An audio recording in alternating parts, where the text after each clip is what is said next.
Hello everyone, welcome to the one-shot lecture of motion in a straight line. Motion in a straight line or also called as motion in 1D. हम इसको फटाफट से complete करने की कोशिश करेंगे and we'll also try कि आपका ये चैप्टर में जितनी भी फॉर्मूलाज है, जितनी भी डेफिनेशंस है, whatever the kind of questions that can come, वो आपके सारे हो जाए. So the first topic is distance and displacement. Distance होता है total path length covered by body. Displacement होता है the shortest distance between the initial position and the final position. ठीक है, इसको एग्जाम्पल से समझते हैं क्या होता है. लेट अस कंसिडर एक ऑब्जेक्ट है जो यहाँ से यहाँ तक गया और यहाँ से ऐसे यहाँ तक गया. This is a point, this is B point, this is C point. उसने यहाँ पे 3 मीटर्स ट्रैवल किया, यहाँ पे 4 मीटर्स ट्रैवल किया. ये उसकी इनिशियल पोजीशन थी, ये उसकी फाइनल पोजीशन है. तो अगर मैं बोलूँ कि इसका डिस्टेंस क्या होगा, तो आप बोलोगे distance is total path length covered by body.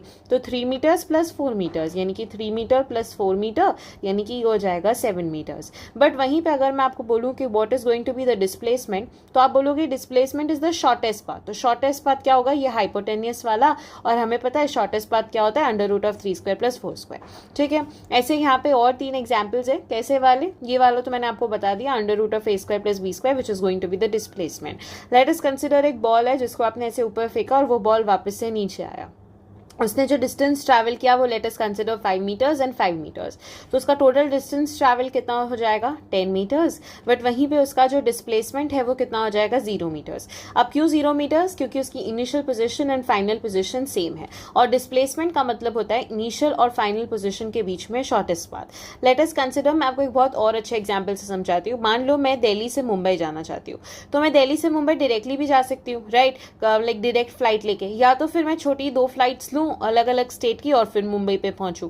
तो डिस्टेंस होता है ये वाला पाथ जहां पे मैंने रियली में कौन सा पाथ लिया. डिस्प्लेसमेंट होता है शॉर्टेस्ट पाथ, कि अगर मैं चाहती तो मैं डायरेक्ट फ्लाइट ले सकती थी, बट मैंने ऐसी छोटी छोटी वाली फ्लाइट्स ली, राइट. सो आई होप अब आपको क्लियर हो जाएगा. And the third one is wheels. Wheels में हमने कैसा कंसिडर किया है, लेट अस कंसिडर ये व्हील है और ये मैंने व्हील पे ना एक पॉइंट पी ले लिया. अब इस व्हील ने मूव किया अपने आप को और इसने एक्चुअली में हाफ द डिस्टेंस ट्रैवल किया, यानी कि ये पी जो नीचे था वो उतना, मतलब हाफ व्हील मूव हो गया. ठीक है, तो ये वाला डिस्टेंस कितना होगा, हमें पता है व्हील का पेरीमीटर 2 पाई आर, क्योंकि हाफ सर्कल क्या है तो डिवाइडेड बाय 2 यानी कि पाई आर. तो ये हो जाएगा पाई आर. इसका रेडियस होगा आर, तो डायमीटर हो जाएगा 2r. ठीक है, तो जो डिस्प्लेसमेंट आएगा वो आएगा 2r square plus pi R square. ठीक है, तो ये हो जाएगा आपका डिस्प्लेसमेंट, जो ये वाली लाइन है. ठीक है, अब आप बोलोगे यार कि इसका डिस्टेंस क्या है, तो इसका जो डिस्टेंस है वो हम जनरली कैलकुलेट नहीं करते, क्योंकि इसको spiral motion type of category में होता है, तो उनका डिस्टेंस कैलकुलेट नहीं होता. बट इसका डिस्प्लेसमेंट निकाला आना चाहिए था, तो वो पता होना चाहिए. अब बात करते हैं स्पीड की. स्पीड क्या होती है, speed is nothing but the distance travelled in unit time. कितने टाइम में मैंने कितना डिस्टेंस ट्रैवल किया, इसका एसआई यूनिट होता है metre per second. Average speed का मतलब क्या हो गया, लेट अस कंसिडर मैं एक पॉइंट पे हूँ ए और बी और सी. मान लो मैंने ए से बी का जो डिस्टेंस है उसको कवर किया 10 मीटर पर सेकेंड की स्पीड से, और बी से सी के डिस्टेंस को भी कवर किया 10 मीटर पर सेकेंड की स्पीड से. ठीक है, अब यहाँ पे मुझे जो टाइम लगा 10 मीटर पर सेकेंड की स्पीड से ए से बी में जाने में, वो लगा 5 सेकेंड्स, और बी से सी में जाने में भी 5 सेकेंड्स. अब यहाँ पे मेरी जो ये वेलोसिटीज है वो भी सेम है और टाइम भी सेम है, तो हम यहाँ पे टाइम एवरेज स्पीड लगा सकते हैं. टाइम एवरेज स्पीड का फॉर्मूला तब लगाया जाता है जब आपकी जितनी भी वेलोसिटीज हो वो सेम हो. नॉट नेसेसरी वेलोसिटी सेम हो, वेलोसिटी अलग अलग भी हो सकती है, आपका टाइम सेम होना चाहिए बेसिकली. तो उसमें v1 प्लस v2 जितना भी आपको टाइम दिया है उसको बस सिंपली ऐड कर दो, डिवाइडेड बाय 2. ठीक है, आप कैसे डिवाइडेड बाय 2, तो उसका आपको एवरेज मिल जाएगा. So this is time average speed. वहीं पे लेट अस कंसिडर मैंने वही डिस्टेंस लिया, ये मेरा ए है, ये पॉइंट बी है और ये सी है. अगर ये 10 मीटर्स है, ये भी 10 मीटर्स है, इसको ट्रैवल करने के लिए 5 मीटर पर सेकेंड लग रहा है, इसको ट्रैवल करने के लिए 15 मीटर पर सेकेंड लग रहा है. अब आपको बोला गया what is the average speed, तो एवरेज स्पीड आप कैसे निकालोगे. So now it's very simple कि अगर इसको निकालना है तो ये आपका 10 मीटर्स है, ये भी आपका 10 मीटर्स है, ये आपका डिस्टेंस सेम है. तो डिस्टेंस जब सेम होगा तो डिस्टेंस एवरेज स्पीड, जब टाइम सेम होगा तो टाइम एवरेज स्पीड का फॉर्मूला, जब डिस्टेंस सेम होगा डिस्टेंस एवरेज स्पीड. ये बहुत ईजी फॉर्मूलाज होता है, अगर आप लर्न कर लेते तो ईजी हो जाता है. अब यहाँ पे क्या होता है formula, n divided by 1/v1 plus 1/v2 which goes on till 1/vn. अब यहाँ पे ये n क्या है, कितनी नंबर ऑफ स्पीड है, यहाँ पे 2 है तो मैंने यहाँ पे 2 लिख दिया, upon 1/5 plus 1/15. Okay, so this is how आपका ये वाला क्वेश्चन सॉल्व हो जाएगा वेरी सिंपली. अदरवाइज आप स्पीड को लिखोगे डिस्टेंस अपॉन टाइम और फिर पूरा उसको सॉल्व करने में it will take time. So this are the 2 formulas which can make your work easier. Then we have uniform motion.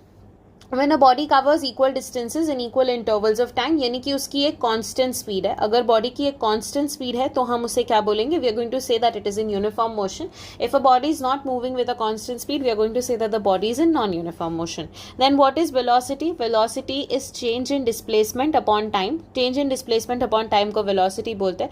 Acceleration v upon t होता है, delta v by delta t. या तो जब हम इसका differentiation में लिखते हैं तो dv by dt बहुत small changes के लिए होता है, अदरवाइज बिगर वंस के लिए delta we upon delta T.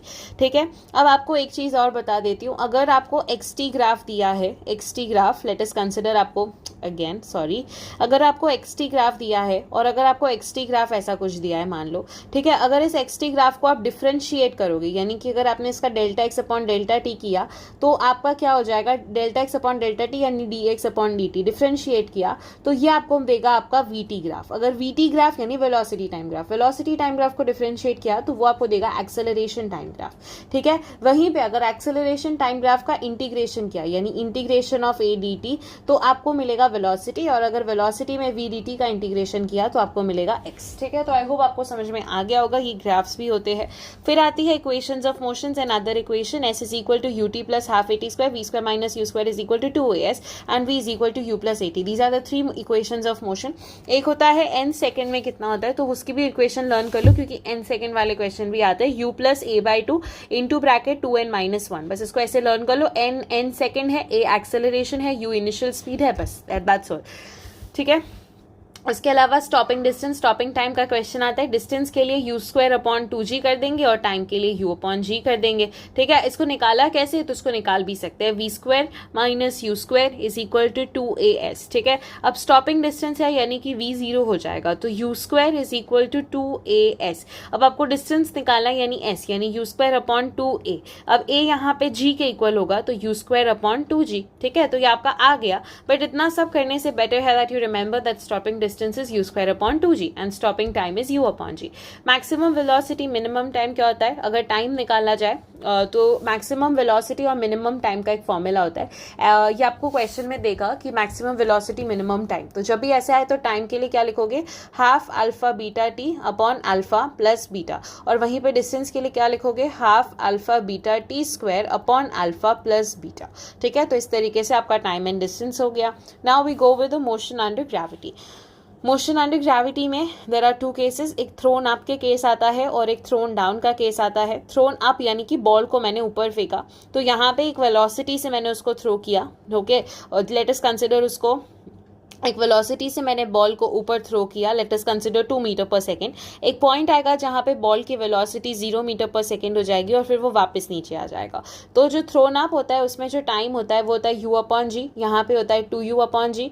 जो हाइट होती है वो होती है u स्क्वायर अपॉन 2g और जो वेलोसिटी होती है वो होती है माइनस ऑफ u. ठीक है. ये वाली कंडीशन है. अगर आप थ्रोन अप, अगर आप इसको लर्न कर लेते हो तो then it will be very easy for you to do it. ये थ्रोन अप के आपके ग्राफ्स है. ठीक है. कैसे होगा, जैसे बॉल ऊपर गया ऊपर गया ऊपर गया, एक पॉइंट पे डिस्टेंस उसका मैक्सिमम हो गया और फिर वो वापस नीचे आ रहा है तो डिस्टेंस नेगेटिव में. उसकी वेलोसिटी पहले कम हुई कम हुई कम हुई. अगर 10 से शुरू किया उसने तो 10 9 8 7 6 5 4 3 2 1 0. एक पॉइंट पे 0 हुई. कब 0 होगी, जब वो एकदम मैक्सिमम पॉइंट पे होगा और फिर वापस से बढ़ेगी. तो 1 2 3 4 5 6 7 8 9 10 तो वापस से बढ़ जाएगी. और एक्सेलरेशन हमेशा कांस्टेंट रहेगा क्योंकि it is going to be under the gravity. तो ग्रेविटी का एक्सेलरेशन लग रहेगा and it is always going to be a constant acceleration that would be working on them. अगर वहीं पे थ्रोन डाउन के केसेस हो तो टाइम की वैल्यू लिख देनी है 2h अपॉन जी और v की वैल्यू हो जाएगी अंडर रूट 2gh. अब आप बोलोगे यार कैसे किया, V square minus U square is equal to 2gh. जब हम थ्रो डाउन करते हैं तो इनिशियल स्पीड को 0 मानते हैं तो ये 0 हो जाएगा तो V square is equal to 2gh. तो v की वैल्यू आ जाएगी अंडर रूट ऑफ 2gh. ये सारी फॉर्मूलाज ऐसे ही derived from the equations of motion. But जैसे मैंने बोला कि यहाँ पे stopping distance stopping time learn करने से अगर आपके क्वेश्चंस फटाफट हो रहे हैं then you should learn it, right, because at the end it is all the game of time. ठीक है. तो आपको लर्न हो जाएगा तो it will be easy for you. Thrown down में क्या होगा, आपका डिस्टेंस ऐसे हो रहा है.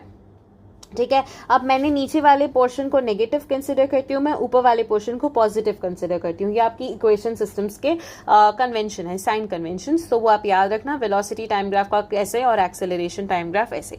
फिर एक आपके एनसीईआरटी में दिया है Galileo law of odd numbers. Galileo law of odd numbers का मतलब क्या होता है कि जब किसी बॉडी को आपने थ्रो किया तो, और वो भी कांस्टेंट एक्सेलरेशन से थ्रो किया, तो वो कितना डिस्टेंस ट्रैवल करेगा इन द टाइम्स, तो टाइम इंटरवल में वो 1:3:5:7 ऐसा डिस्टेंस जो है वो ट्रैवल करेगा, यानी 1 मीटर, फिर 3 मीटर्स, फिर 5 मीटर्स, इस तरीके से अगर उसको कांस्टेंट एक्सेलरेशन से किसी भी ऑब्जेक्ट को मैंने थ्रो किया तो वो उतना डिस्टेंस ट्रैवल करेगा।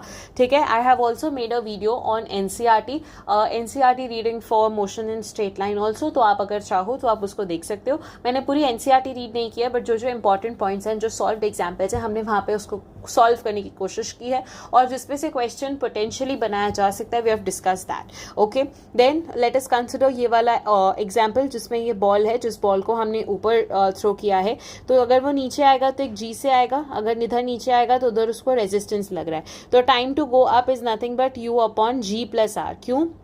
क्योंकि जी भी एक डायरेक्शन में, रेजिस्टेंस भी एक डायरेक्शन में।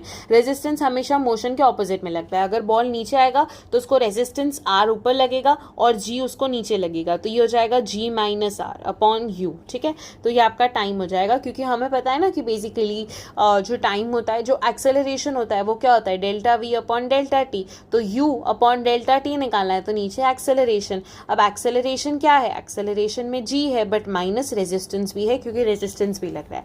एक होता है इलास्टिक मोशन, तो time to go come down is greater than time to go up, यानी वो फटाफट ऊपर चला जाएगा और टाइम लगेगा नीचे आने में।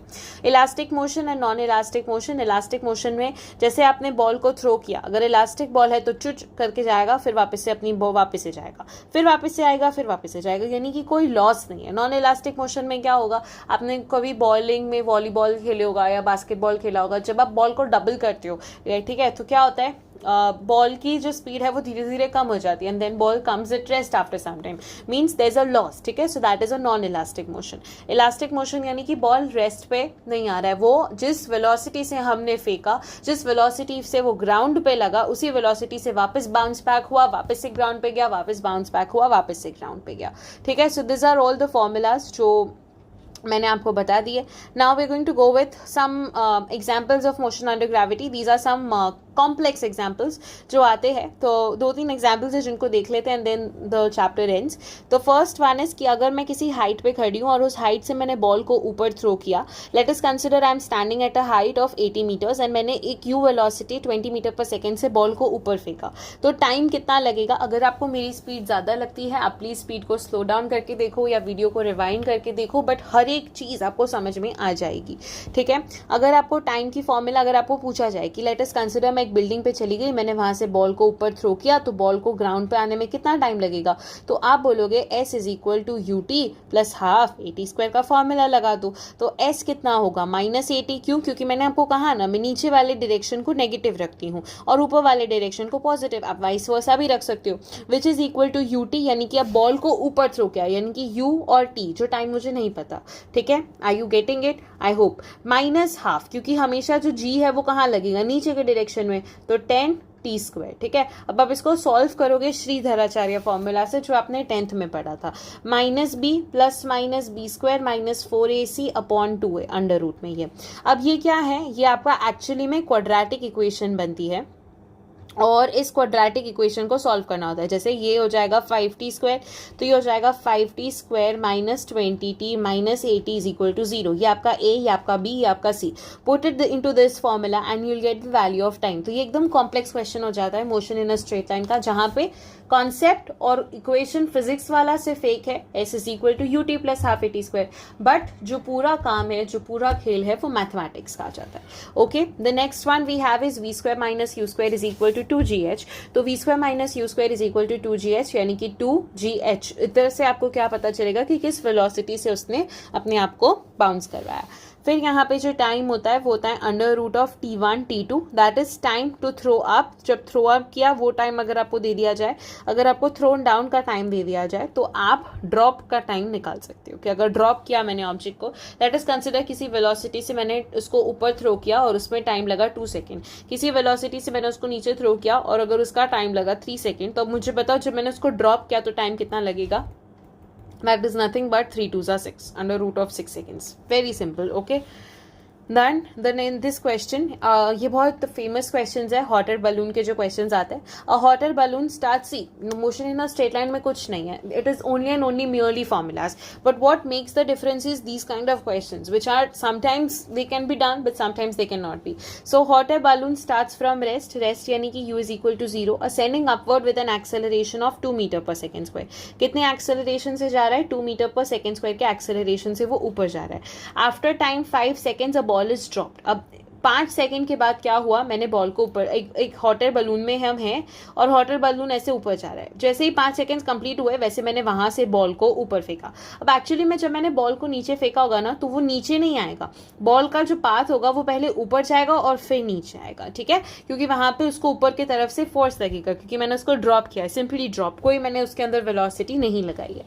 तो आपको क्वेश्चन आता है find the maximum height attained by the ball with respect to ground. क्यों? क्योंकि बॉल एक ऊपर गया और फिर वो नीचे आया. ठीक है, तो आपको ऑलरेडी एक्सेलरेशन टाइम दिया हुआ है, तो पहले तो आप उसकी वेलोसिटी निकाल लो कि किस वेलोसिटी से मैंने उसको थ्रो किया. तो v is equal to u plus 80.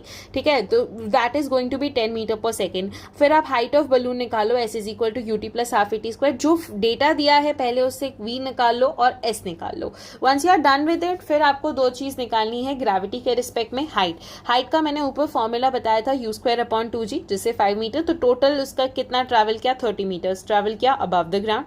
अगर आपको टाइम पूछ लिया जाए तो s is equal to ut minus half gt square, जो आप ग्रेविटी के रिस्पेक्ट में निकालोगे बिकॉज टाइम ऑफ लाइट नीचे आने पे वही रहा. और डिस्टेंस निकालने को बोले तो v square minus u square is equal to 2as. तो इन काइंड ऑफ क्वेश्चंस में जहां पे आपको एक्सेलरेशन भी दिया है, ग्रेविटी वाला भी पूछा है, you have to make sure कि आप कहाँ पे एक्सेलरेशन को पुट करोगे, कहाँ पे ग्रेविटी की 10 वैल्यू पुट करोगे. सो that is these kind of questions. I hope I made it clear and that was all for this chapter motion in a straight line. अगर आपने इतना देख लिया तो इसके अलावा आपके क्वेश्चंस नहीं अटकेंगे. Now you just go for the question practice. जितने ज़्यादा क्वेश्चन प्रैक्टिस करोगे उतना ज़्यादा पता चलता जाएगा कि किस तरीके के क्वेश्चंस आ रहे हैं एग्जाम में. That's all from my side. Keep learning. Take care. Bye bye.